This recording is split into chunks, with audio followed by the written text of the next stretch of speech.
Soti Hotu Namo Buddhaya.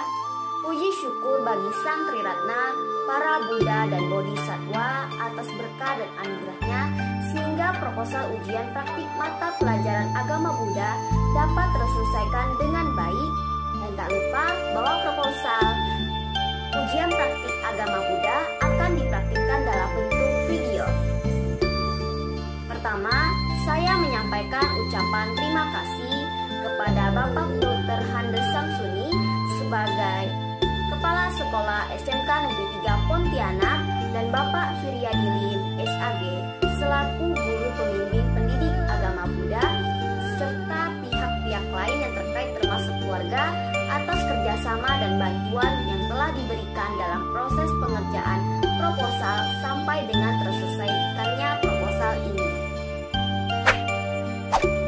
Pendidikan keagamaan Buddha adalah pendidikan yang mempersiapkan peserta didik untuk dapat menjalankan peranan yang menuntut penguasaan, pengetahuan tentang ajaran agama Buddha dan atau menjadi ahli ilmu agama dan mengamalkan ajaran agamanya. Ujian praktik adalah kegiatan yang positif di mana memberikan penilaian hasil belajar peserta didik pada mata pelajaran tertentu yang lebih menekankan kecakapan dan keterampilan peserta didik. Salah satu ujian yang dijalankan adalah ujian praktik agama. Ujian praktik agama merupakan salah satu kegiatan penilaian untuk memenuhi syarat kelulusan bagi peserta didik atau siswa SMK Negeri 3 Pontianak, khususnya kelas 12 yang akan menyelesaikan masa pembelajaran di bangku sekolah. Ujian praktik agama Buddha selain menekankan untuk penilaian kecakapan, siswa juga lebih mendekatkan kepada Sang Triratna. Tiada gading yang tak retak, tiada hal yang sempurna di dunia ini, tiada kesempurnaan tanpa kerendahan hati. Saya menyadari masih banyaknya kekurangan dan kelemahan. Untuk itu, dengan segala kerendahan hati, mengharapkan kritik dan saran yang membangun demi kesempurnaan kegiatan ujian praktik ini hingga bisa bermanfaat bagi yang membutuhkannya. Akhir kata, saya ingin melimpahkan segala jasa kebajikan ini teriring doa Sabe Sata Bawanto Suki Tata, semoga semua makhluk hidup berbahagia. Sadu, sadu, sadu. Silakan simak video ujian praktik pembelajaran agama Buddha.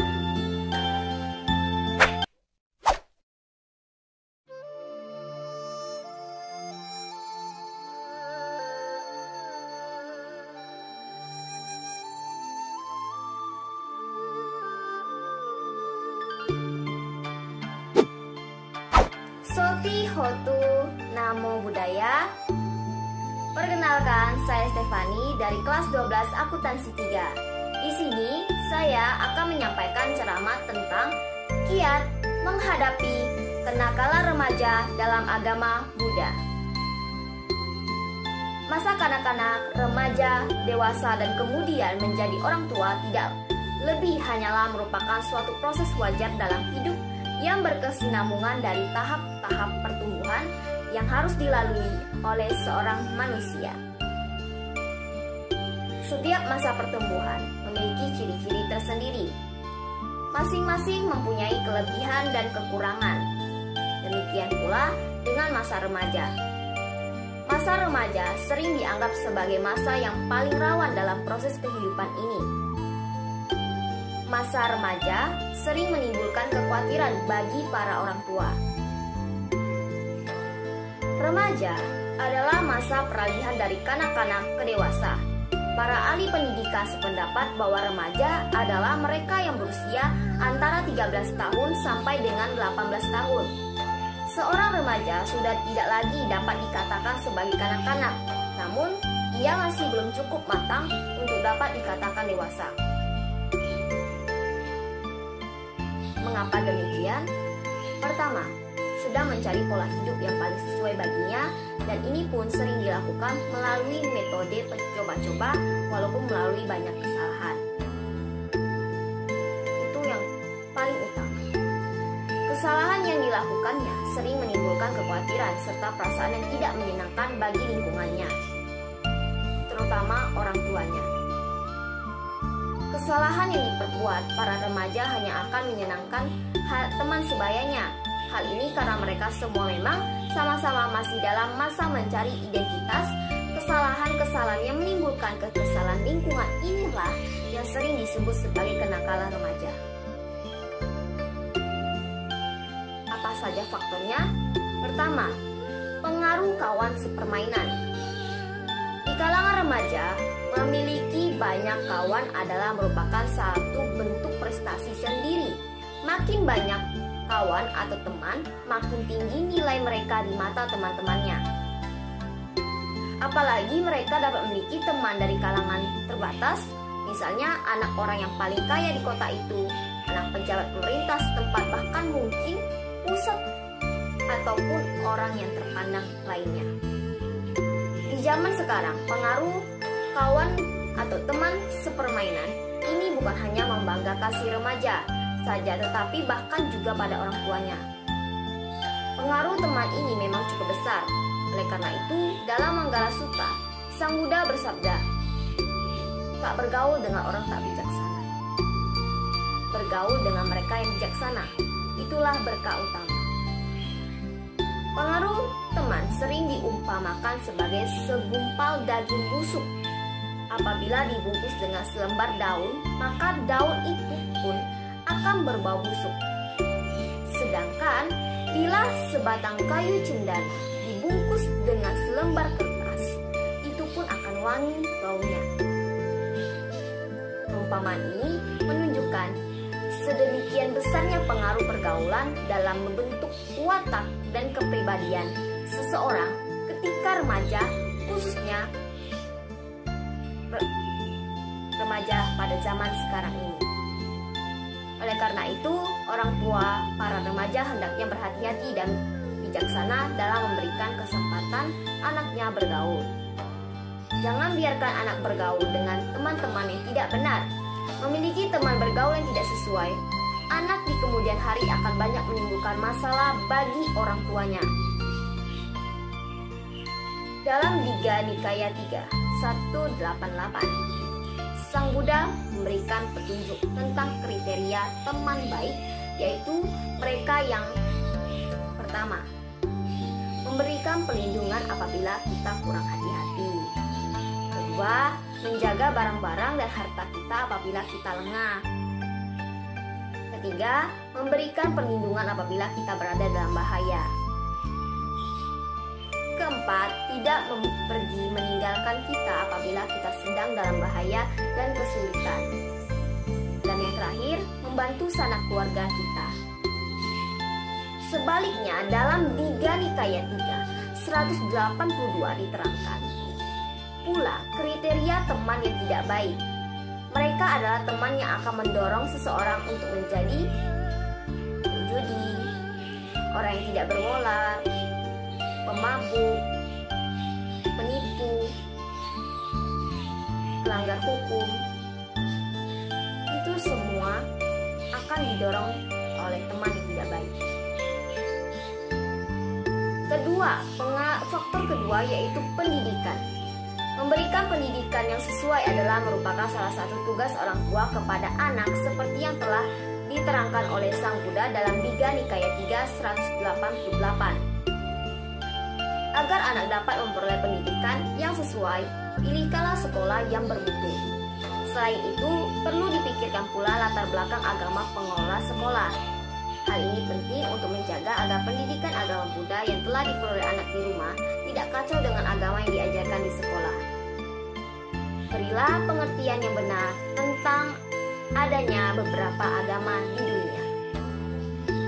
Berilah pengertian yang baik dan bebas dari kebencian tentang alasan orang tua memilih agama Buddha serta alasan seorang anak harus mengikuti agama orang tua, agama Buddha.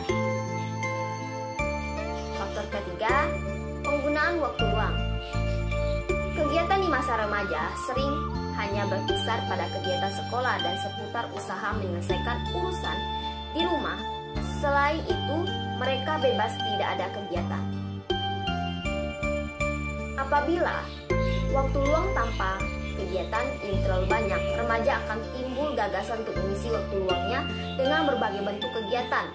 Apabila si remaja melakukan kegiatan yang positif, hal ini tidak akan menimbulkan masalah. Namun, jika ia melakukan kegiatan yang negatif, maka lingkungan dapat terganggu. Sering perbuatan negatif ini hanya terdorong rasa iseng saja. Tindakan iseng ini selain untuk mengisi waktu, juga tidak jarang digunakan para remaja untuk menarik perhatian lingkungan. Perhatian yang diharapkan dapat berasal dari orang tuanya maupun kawan sepermainannya. Celakanya, kawan sebaya sering menganggap iseng berbahaya adalah salah satu bentuk pamer sifat jagoan yang sangat membanggakan. Misalnya, ngebut tanpa lampu di malam hari, mencuri, merusak, minum minuman keras, obat bius, dan sebagainya. Munculnya kegiatan iseng tersebut selain atas inisiatif si remaja sendiri, sering pula karena dorongan teman sepergaulan yang kurang sesuai. Sebab dalam masyarakat, apabila seseorang tidak mengikuti gaya hidup anggota kelompoknya, maka ia akan dijauhi oleh lingkungannya. Tindakan pengasingan ini jelas tidak mengenakan hati si remaja. Akhirnya mereka terpaksa mengikuti tindakan teman-temannya. Akhirnya ia terjerumus, tersesat. Oleh karena itu, orang tua hendaknya memberikan pengarahan yang berdasarkan cinta kasih bahwa sikap iseng negatif itu akan merugikan diri sendiri dan juga orang tua maupun lingkungannya. Dan yang keempat, uang saku. Orang tua hendaknya memberikan teladan untuk menanamkan pengertian bahwa uang hanya dapat diperoleh dengan kerja dan keringat. Remaja hendaknya dididik agar dapat menghargai nilai uang. Mereka dilatih agar mempunyai sifat tidak suka memboroskan uang, tetapi juga tidak terlalu kikir. Anak diajarkan hidup dengan bijaksana dalam mempergunakan uang, dengan selalu menggunakan prinsip hidup jalan tengah, seperti yang diajarkan oleh Sang Buddha. Pemberian uang saku kepada remaja memang tidak dapat dihindarkan. Namun sebaliknya, uang saku diberikan dengan dasar kebijaksanaan. Jangan berlebihan. Uang saku yang diberikan dengan tidak bijaksana akan dapat menimbulkan masalah. Pertama, anak menjadi boros, anak tidak menghargai uang, dan anak malas belajar. Sebab mereka pikir tanpa kepandaian pun uang dapat diraih dengan mudah atau dapat didapat dengan mudah. Nah, yang terakhir yaitu perilaku seksual. Pada masa ini, kebebasan bergaul sudah sampai pada tingkat yang mengkhawatirkan. Para remaja dengan bebas dapat bergaul antar jenis. Dalam menghadapi masalah pergaulan bebas antar jenis di masa kini, orang tua hendaknya memberikan bimbingan pendidikan seksual secara terbuka, sabar, dan bijaksana kepada para remaja. Remaja hanya hendaknya diberikan pengarahan tentang kematangan seksual serta segala akibat baik dan buruk dari adanya kematangan seksual. Orang tua hendaknya memberikan teladan dalam menekankan bimbingan serta pelaksanaan latihan kemoralan yang sesuai dengan Buddha Dhamma. Nah, untuk menghindarkan pergaulan remaja yang salah, ada dua prinsip yang kiat dalam menghadapi kenakalan remaja dalam pandangan agama Buddha, yaitu pertama, kiri. Kiri artinya malu berbuat jahat. Benteng menjaga pertama agar remaja tidak salah langkah dalam hidup ini adalah menumbuhkan iri atau rasa malu melakukan perbuatan yang tidak benar atau jahat. Dalam memberikan pendidikan, orang tua hendaknya dengan tegas dapat menunjukkan kepada anak perbedaan dan akibat perbuatan baik dan tidak baik, perbuatan benar dan tidak benar. Kejelasan orang tua menerangkan hal ini akan dapat menghilangkan keraguan anak dalam mengambil keputusan. Keputusan untuk memilih kebaikan dan meninggalkan kejahatan. Penjelasan akan hal ini sebaiknya diberikan sejak dini. Semakin awal, semakin baik. Otapa. Otapa artinya takut akibat perbuatan jahat. Apabila anak bertambah besar, orang tua selain menunjukkan bahwa suatu perbuatan tertentu tidak pantas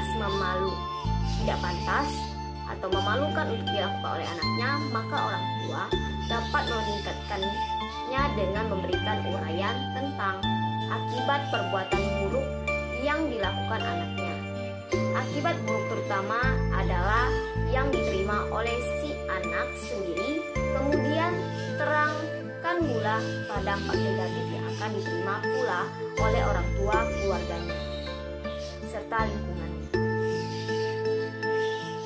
Orang tua dapat memberikan perutamaan bahwa bila diri sendiri tidak ingin dicubit, maka janganlah mencubit orang lain. Artinya, apabila kita tidak senang terhadap suatu perbuatan tertentu, sebenarnya hampir semua orang pun, bahkan semua makhluk cenderung tidak suka pula dengan hal itu. Rata-rata semua makhluk dalam hal ini manusia memiliki perasaan serupa. Penjelasan seperti ini akan membangkitkan kesadaran anak bahwa perbuatan buruk yang tidak ingin dialami akan menimbulkan perasaan yang sama bagi orang lain. Dan apalagi bila telah tiba waktunya nanti, karma buruk berbuah penderitaan akan mengikuti si pelaku kejahatan. Kesimpulan yang dapat kita ambil, menumbuh kembangkan perasaan malu dan takut melakukan perbuatan yang tidak baik ataupun berbagai bentuk kejahatan inilah yang akan menjadi pengawas setia dalam diri setiap dari kita, khususnya para remaja seperti kita. Sesungguhnya memang diri sendiri itulah pendukung bagi diri sendiri. Suka dan duka yang kita alami adalah hasil perbuatan kita sendiri. Sebab oleh kita sendiri kejahatan dilakukan, oleh kita sendiri pula kejahatan dapat dihindarkan. Oleh karena itu, dengan memberikan pengertian yang baik tentang inti pendidikan tersebut kepada diri kita sendiri, diharapkan kita akan dapat membawa diri dan menjaga diri kita agar dapat mencapai kebahagiaan. Kebahagiaan bagi diri kita sendiri, kebahagiaan bagi orang tua kita, kebahagiaan bagi lingkungan kita. Demikian ceramah yang dapat saya sampaikan tentang kiat menghadapi kenakalan remaja dalam agama Buddha. Jika ada kesalahan kata, mohon dimaafkan. Terima kasih. Namo Buddhaya.